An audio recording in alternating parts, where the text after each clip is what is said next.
Exercise 12.2 का second question. Rachel, an engineer student, was asked to make a model shape like the cylinder with two cones attached at its two ends by using a thin aluminum sheet. The diameter of the model is 3 cm and its length is 12 cm. If each cone has height 2 cm, find the volume of the air contained in the model that the Rachel made, assuming that the outer and inner dimensions of the models to be nearly the same. तो इस question में एक model बनाया गया है इस तरह से, और इसकी जो टोटल लेंथ है वो 12 सेंटीमीटर है, और इसमें एक सिलेंडर है, और सिलेंडर में इस तरह से दो कोन ऐड कर रखे हैं। कोन की जो हाइट है वो 2 सेंटीमीटर और जो इसका रेडियस है वो 3 सेंटीमीटर है। तो सबसे पहले हम क्या करेंगे कि ये जो सिलिंड्रिकल पार्ट है इसकी लेंथ निकालेंगे या हाइट निकालेंगे। सिलिंड्रिकल पार्ट की लेंथ कितनी है या हाइट कितनी है। देखो, लेंथ और हाइट में कंफ्यूज होने की ज़रूरत नहीं है।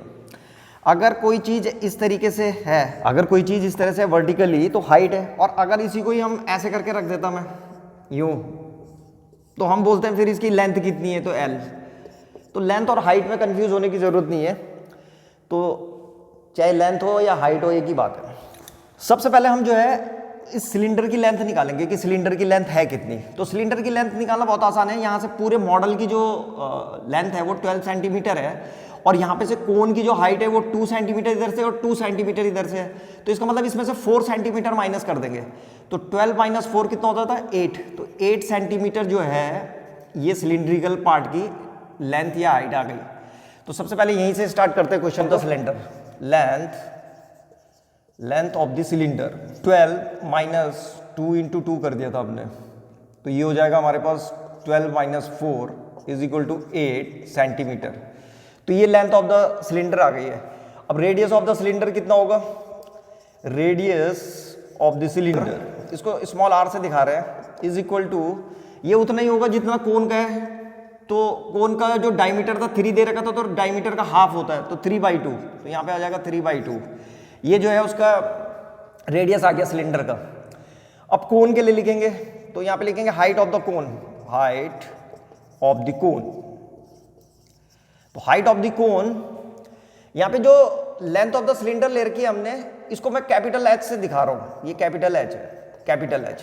और यहाँ पे जो हाइट ऑफ द कोन ले रहे हैं इसको स्मॉल h से दिखा रहे हैं, तो ये आ जाएगा हमारे पास 2 सेंटीमीटर। 2 सेंटीमीटर, यहाँ पे भी सेंटीमीटर लिख देते हैं। उसके बाद radius of the cone, radius of the cone, तो radius of the cone same है, जितना रेडियस ऑफ द कोन और radius of the cylinder same है। तो सिलेंडर को हमने r से दिखा रखा है इसका रेडियस, तो इसको भी r से दिखा सकते हैं क्योंकि दोनों की वैल्यू सेम है। तो 3/2 सेंटीमीटर लिख दिया इसको भी। अब हमें मॉडल का वॉल्यूम निकालना है।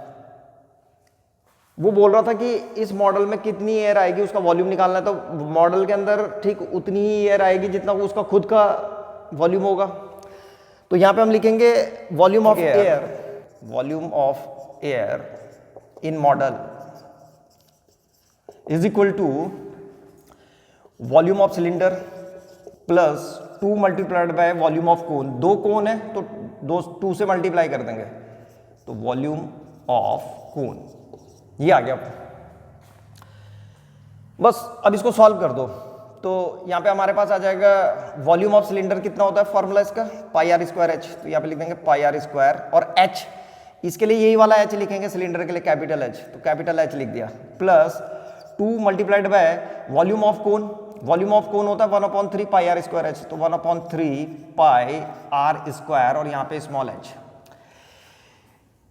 जब हम इनके फॉर्मूलों को लिखते हैं तो हमें इस बात को ध्यान रखना चाहिए कि अगर दोनों के h डिफरेंट है तो दोनों में कम से कम जो है h यहाँ भी डिफरेंट होने चाहिए। तो इसीलिए एक को कैपिटल H में लिखा हुआ है और एक को स्मॉल h में लिखा हुआ है। यहाँ पे हम स्मॉल h नहीं लिख सकते थे, तो लगना चाहिए दोनों अलग अलग हैं, दोनों की वैल्यू अलग अलग है, तो यहाँ पे भी जो है हम उसको अलग अलग लिख करके दिखा देना चाहिए। तो अब वैल्यू रख रहे हैं यहाँ पे, तो वैल्यू रखने से पहले हम देखते हैं यहाँ पे πr² और πr² दोनों में कॉमन है, तो बाहर ले लेते हैं πr² को। इससे क्या होता है कि थोड़ा कैलकुलेशन आसान हो जाती है। तो πr² बाहर ले लिया, तो यहाँ पे बच गया h प्लस 2/3h, और यहाँ पे आप वैल्यू रख देंगे। तो पाई की जगह में रखेंगे 22/7 और आर स्क्वायर, आर था इसका, मल्टीप्लाइड बाय 3/2 इंटू 3/2, आर की जगह में 3/2 रख देंगे। और फिर ब्रैकेट है, ब्रैकेट एच, एच की जगह में 8, तो यहाँ पे लिख देंगे 8 प्लस 2/3 और ये जो हाइट थी इसकी ये 2 थी, तो मल्टीप्लाइड बाय 2, ऐसे करके आ गया। अब इसको सॉल्व करेंगे, तो इसको सॉल्व करेंगे तो ये हो जाएगा 22/7 और यहाँ 3 3 9, 9 और यहाँ पे आ जाएगा 4, इसकी हो जाएगी कितनी, ये हो जाएगा 8 प्लस 2 2 4/3, ऐसे करके आ गया।